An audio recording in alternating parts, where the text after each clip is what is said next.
There is a coast in Peru where the rain forgot to fall, not once in living memory.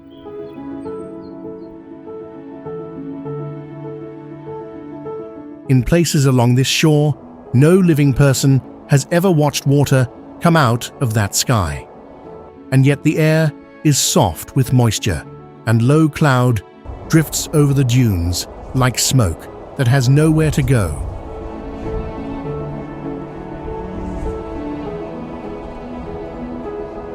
Something here is holding the rain back, and it is holding it on purpose.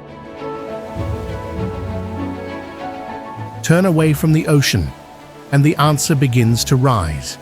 The ground lifts and keeps lifting until stone fills the whole horizon.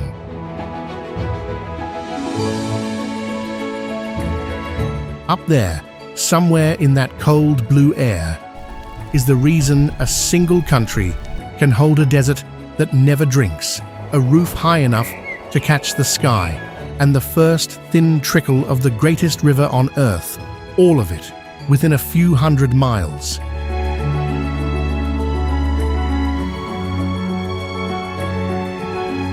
Three impossible worlds, side by side, one secret underneath them, and above it all, a condor tilts on the wind, riding air that should never have been there at all. Come and see what Peru is hiding.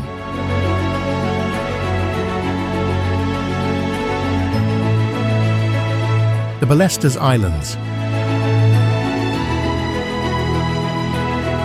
About 10 kilometers off that dry coast, a few rocks rise out of the sea. They are called the Ballestas Islands.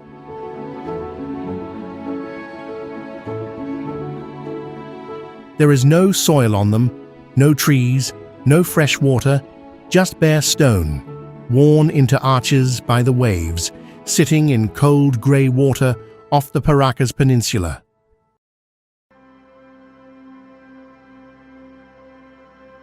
Nothing should want to live here, but get closer, and the rock starts to move. The cliffs are not really grey, they are covered. Thousands of seabirds are packed onto every ledge.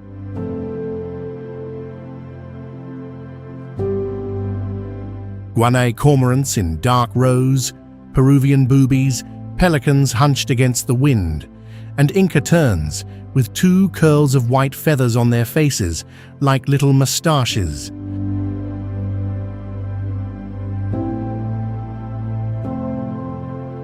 The noise is huge. The smell is worse. The rock is stained white because the birds have been leaving droppings here for thousands of years, and no rain ever comes to wash them off.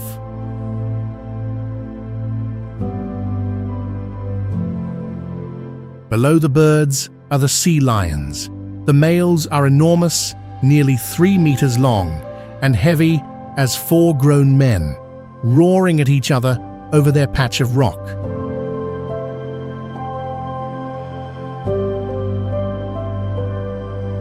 And then, if you look carefully, something small, a Humboldt penguin, standing alone at the edge of the stone.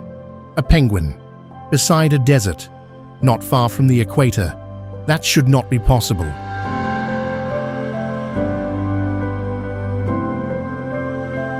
Here is why it is. The sea around these islands is cold, far colder than it should be this close to the equator.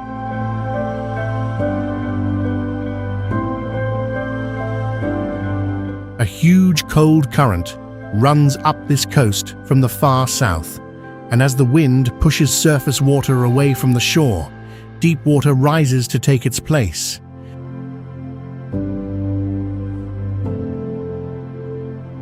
That deep water is loaded with nutrients, food for tiny plants, which feed tiny animals, which feed fish. So the fish arrive in numbers that are hard to imagine.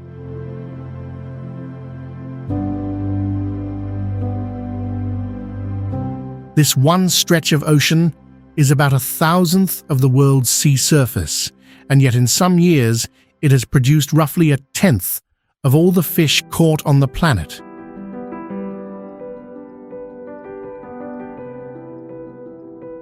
birds come for the fish. So do the sea lions. So do the penguins. A whole kingdom stacked on cold water. And here is the strange part. That same cold sea is why the land behind you gets no rain.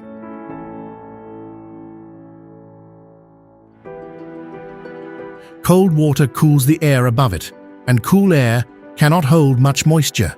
So clouds form, but rain almost never falls.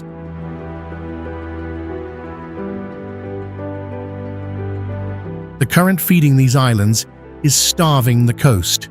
One hand gives, the other takes, and neither of them chose to. Something else set this up.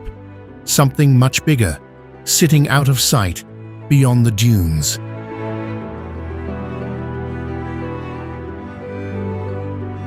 For now, just watch the penguin.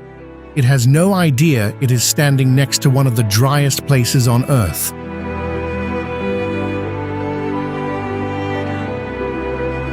The Nazca Desert.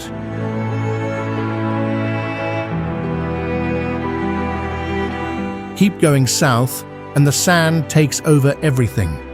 This is the Nazca Desert in Peru's Ica region.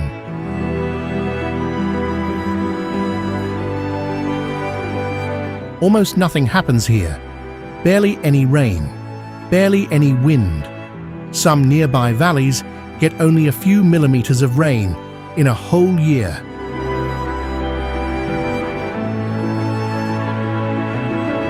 The desert just lies there, doing nothing, and that is exactly why it is famous, because scratched into this ground are drawings, hundreds of them, straight lines running for kilometers, spirals, huge shapes across the plain, and among them, animals, more than 70 of them. A monkey with a curling tail, a spider, a whale, a hummingbird, and one bird, drawn with its wings thrown open.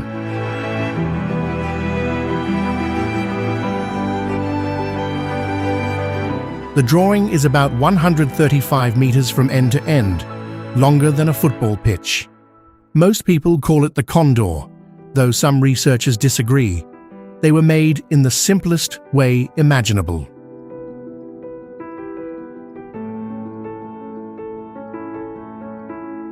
The surface here is covered in small reddish-brown stones. Underneath is pale, yellowish ground. So someone moved the dark stones aside and let the pale ground show through.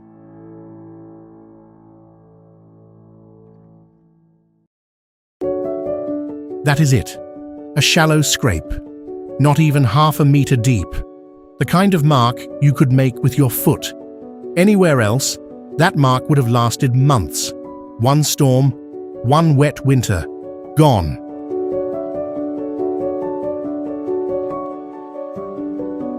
But nothing ever came to erase it. No rain to wash it. No wind to fill it. No grass to grow over it. So marks in the dirt have survived around 2,000 years, long outliving the people who made them.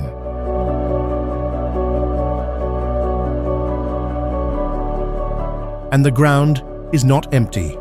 Peru's coastal desert has its own fox, the Sichuran fox, small, with oversized ears, which can go long stretches without drinking at all.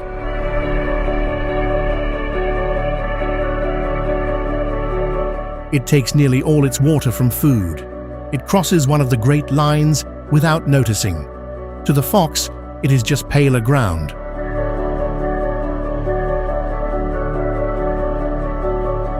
North of here, the dunes rise hundreds of meters, and among them sits Huacachina, a real lagoon ringed with palms in a bowl of sand, water. Out here, because water does exist here.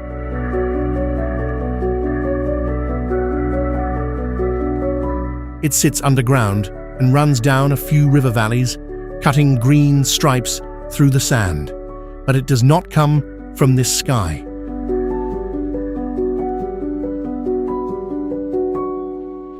These rivers begin high in the mountains, some above 4 kilometers, and they flow only part of the year, when rain falls somewhere else, somewhere east, somewhere higher.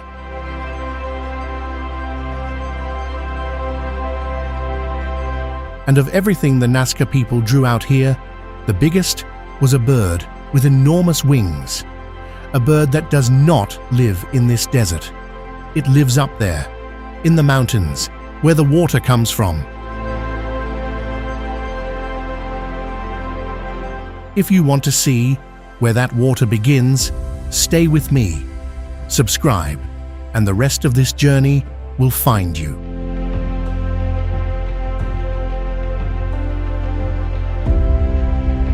Colca Canyon. Leave the desert and climb. The land rises, the air turns thin and cold, and then the ground simply opens.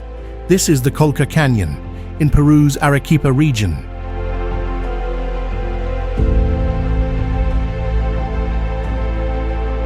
It is one of the deepest canyons on Earth, over 3,000 meters from the rim down to the river, roughly twice the depth of the Grand Canyon.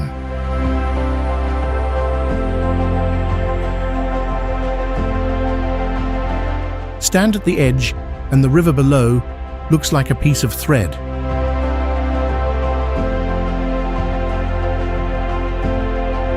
The walls are cut into steps, thousands of narrow green terraces stacked up the slope, some built more than 1,000 years ago and still farmed today.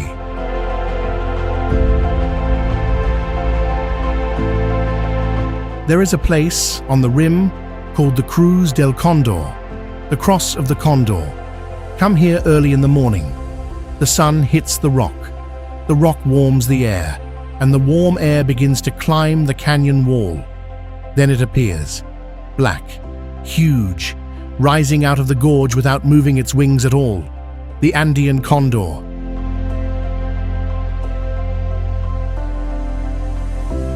Its wings reach up to 3.3 meters, tip to tip, about 10 feet. That is the widest wingspan of any bird of prey on the planet.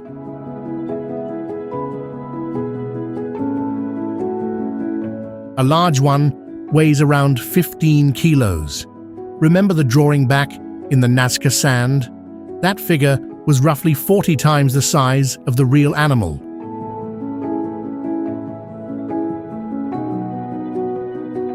Here is the real one, close enough that you can hear the air move over it.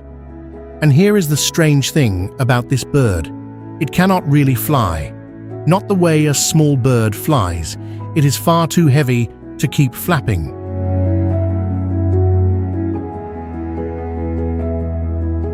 So it barely tries. It waits for the sun to warm the rock, then rides the rising air and can cross hundreds of kilometers in a day without much effort, which means the condor needs one very specific thing to exist.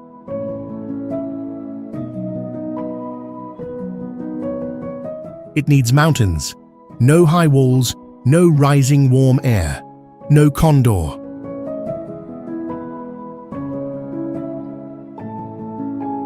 On the grassland above, vicuñas graze, wild cousins of the llama with some of the finest wool in the world.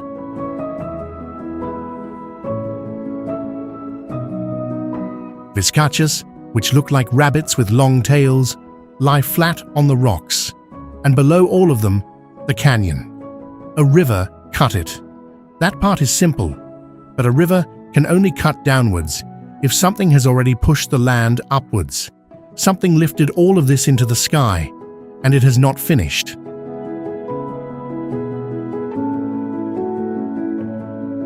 Rainbow Mountain.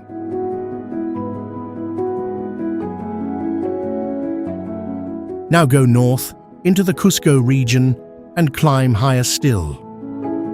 Past 5,000 meters, the world stops being friendly. This is Vinicunca.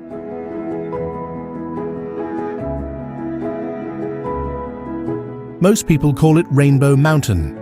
It stands about 5,200 meters above the sea. Up here, the air holds only around half the oxygen you are used to breathing.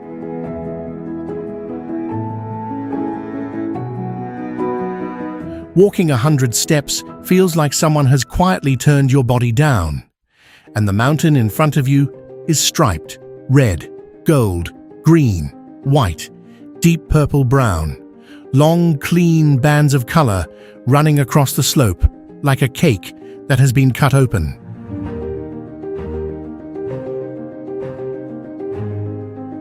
None of it is painted, and despite what people assume, none of it is volcanic.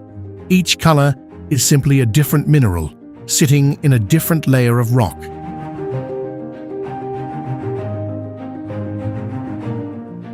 The reds are iron, slowly rusting.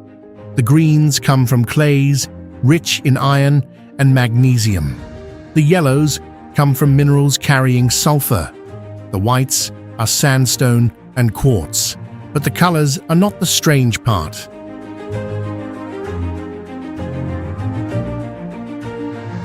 Look at the angle they sit at, because those layers were not made like this. They were laid down flat. Mud, sand, and grit settling on the floor of ancient rivers, lakes, and shallow seas, one layer on top of the next, over millions of years. Flat, level, underwater.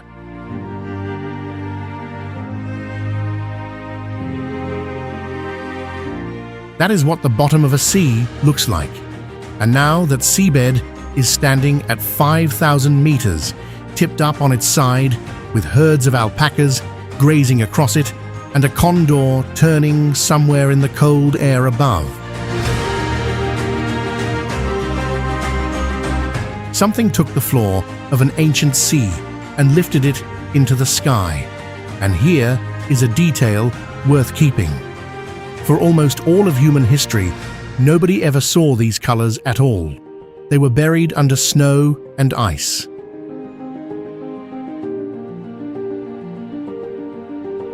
Then, only about 10 years ago, the ice thinned enough for the stripes to appear. Hold on to that. We will come back to it. Before I tell you what shaped all of this, take a guess in the comments. What kind of force can lift an old seabed into the sky?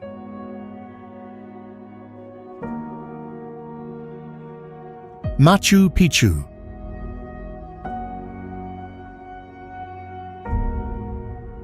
Now, at last, the famous one, Machu Picchu.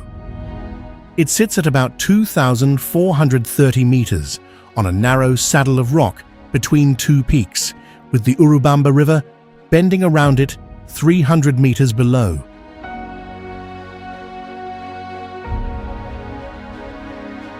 Most photographs make it look like a ruin on a hilltop. It isn't. It is a ruin inside a forest that hangs in the clouds. This is where the Andes lean down toward the Amazon.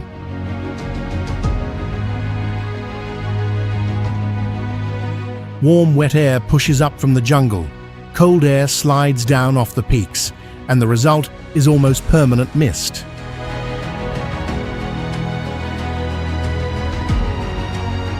Hundreds of kinds of orchid grow on these rocks. Hummingbirds work the flowers. A bright red bird, called the cock of the rock, flashes between the trees, and somewhere below, rarely seen,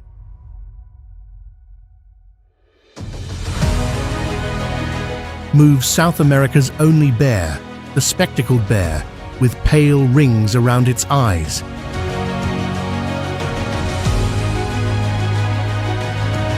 But forget the stones for a moment.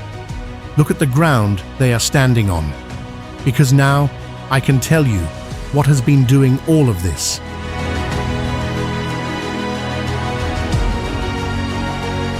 Out under the Pacific, roughly 150 kilometers offshore, there is a trench in the seabed. It runs almost the whole length of the continent, and at its deepest drops, more than 8 kilometers down.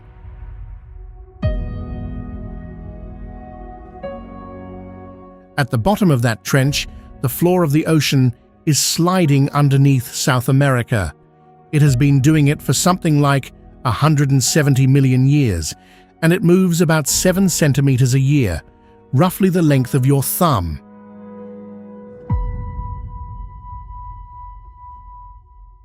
That sounds like nothing at all, but push the edge of a continent for 170 million years, and the land does not slide out of the way. It crumples, it thickens, it rises. That is the Andes. That is your answer.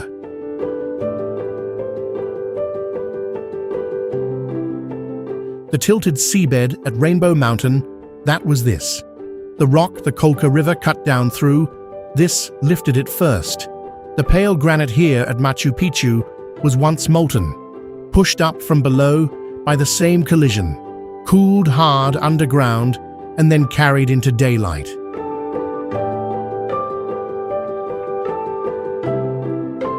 And the wall it built runs the entire length of this country. That wall is why rain never reaches the coast. That wall makes the warm air rise that the condor sits on. And on the far side, the wet side, it gathers the water and sends it somewhere extraordinary.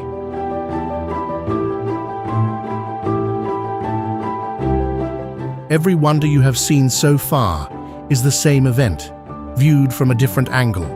One collision, three worlds, and it has not stopped for a single day.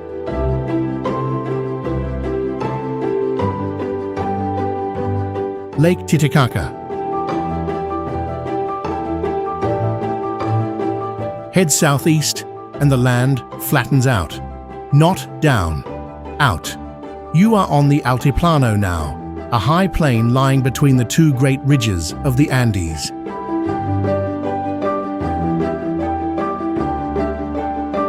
The ground here is close to 4 kilometers above the sea, and yet it is flat enough to drive across for hours. And sitting in the middle of it is Lake Titicaca. It is enormous, nearly 190 kilometers long, more than 8,000 square kilometers of open water, the largest lake in South America.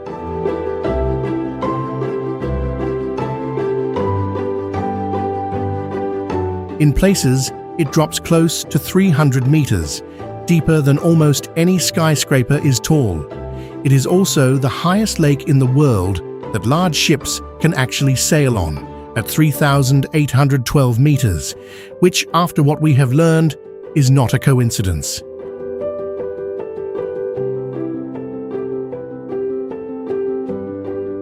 This water is the collision's doing. The wall of the Andes traps it. More than 25 rivers run down off the surrounding highlands and empty into this basin.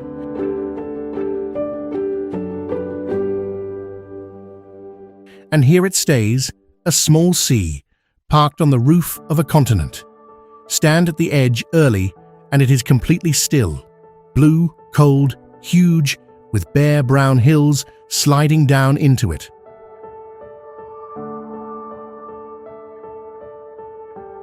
Along the shallows grow thick beds of totora reed, tall as a person.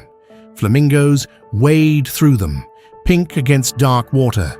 Grebes dive and disappear, and underneath the surface there is something genuinely strange.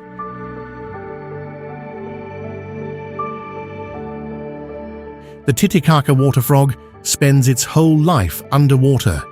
It never comes up for air. Instead, it has loose, wrinkled folds of skin hanging off its body, and it takes in oxygen straight through them.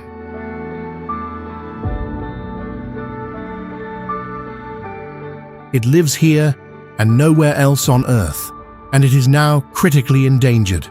Which brings us to the harder part of this story, because all of this water had to come from somewhere, and the place it comes from is disappearing.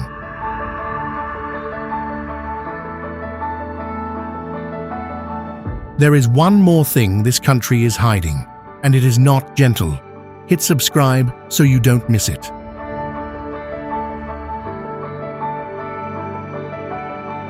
The Cordillera Blanca.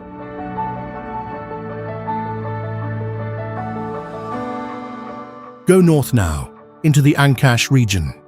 This is the Cordillera Blanca, the White Range.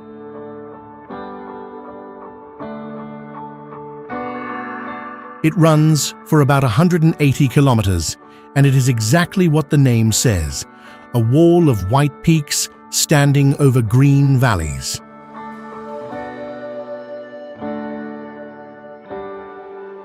At its center is Huascarán, 6,768 meters, the highest mountain in Peru. It is the most heavily iced tropical mountain range on Earth.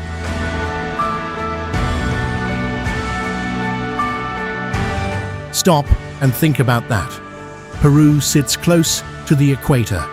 This should be one of the last places on the planet holding permanent ice, but the collision pushed this rock so high that it punched into air that never warms up.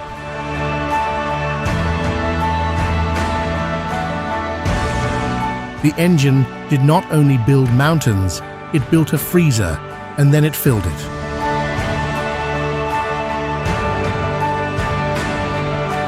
Most of the world's tropical glaciers sit in this one country. And now, the hard part.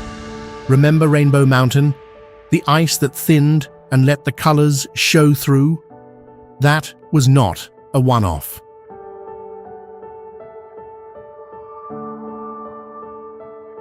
In 1962, Peru's glaciers covered about 2,400 square kilometers. By 2020, that was down to roughly 1,050, 56% of the ice, gone in around 60 years.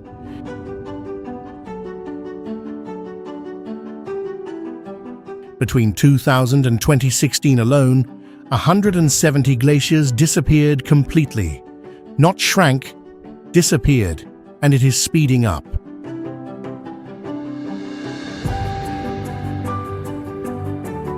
Colca, the largest tropical ice cap in the world, was retreating about 6 meters a year in the 1960s. It has since been moving roughly 10 times faster.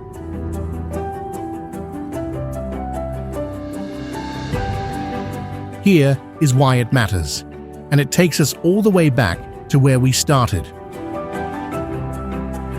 The coast of Peru gets no rain, so the rivers cutting those thin green lines through the Nazca Desert, the water sitting under the sand at Huacachina, the streams filling the valleys below, that is this ice melting slowly all year round, watering a country that the sky refuses to water.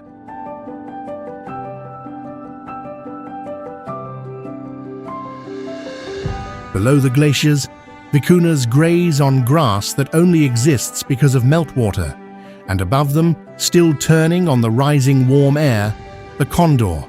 It is holding on, but not easily.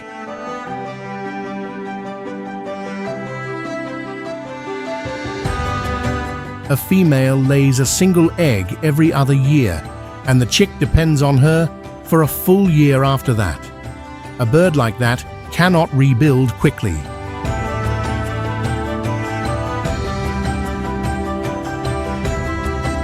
The mountains are still rising, about 7 centimeters a year, exactly as before.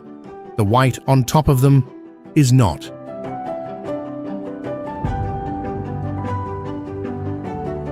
The Amazon.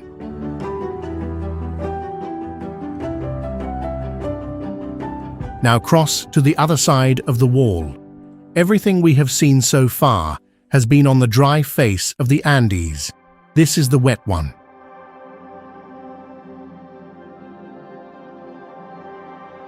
And somewhere up here, above 5,000 meters, where almost nothing grows and the wind never stops, water leaves a glacier and starts running downhill.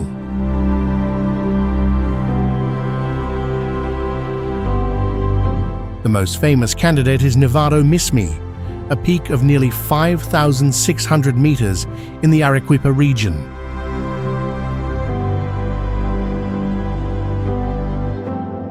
Scientists still argue over the exact spot. There are several contenders, depending on how you define a river's beginning. But Mismi is worth knowing for one reason.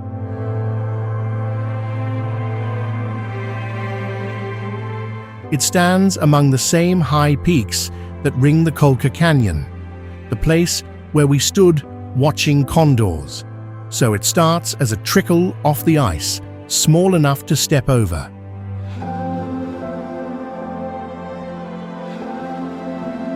That trickle becomes the Apurimac. The Apurimac becomes the Ucayali. The Ucayali meets the Maranon. And what comes out the other side is the Amazon, the largest river on Earth by a long way, not by length, which is still argued about, but by the sheer volume of water it moves.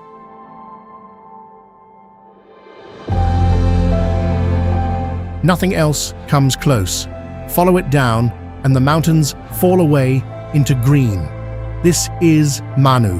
This is Tambopata.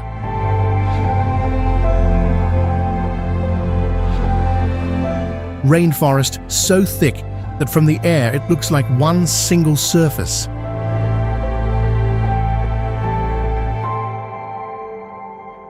Stand on a riverbank at dawn, and you will see something faintly absurd. Hundreds of macaws, scarlet, blue and gold, dropping onto an exposed clay bank together to eat the mud.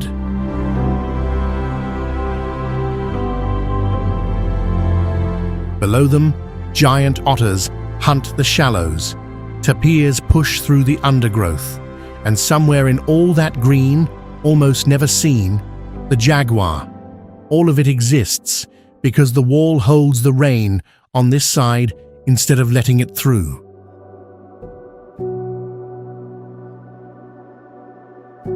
Same mountains, same collision, opposite face.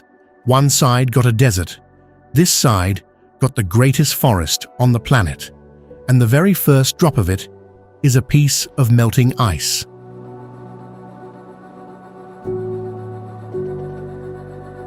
Of these three worlds, the rainless coast, the high roof, the rainforest, which one would you want to stand in? Tell me below.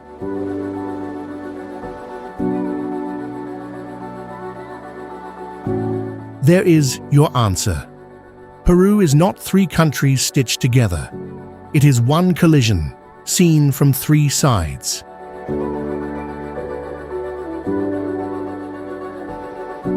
The floor of the Pacific slides under the continent. The land buckles upward, and everything else follows, the wall that starves the coast, the seabed standing on its side at 5,000 meters, ice sitting near the equator, and the water that runs east and becomes the Amazon.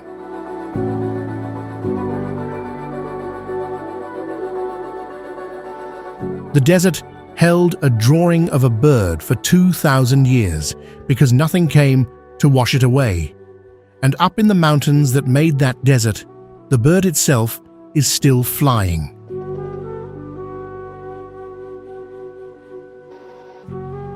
Still waiting for the sun to warm the rock, still riding air that only exists because the earth is pushing against itself, 7 centimeters at a time, and has never once stopped.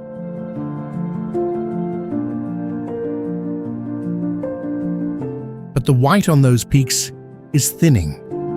More than half of it has gone in 60 years, and when the ice goes, the desert loses its rivers, the lake loses what feeds it, and the greatest forest on Earth loses its first drop of water.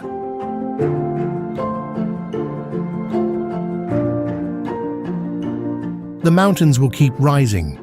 That much is certain.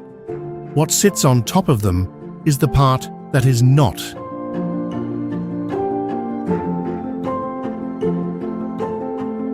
If this is the kind of place you want to keep seeing, subscribe.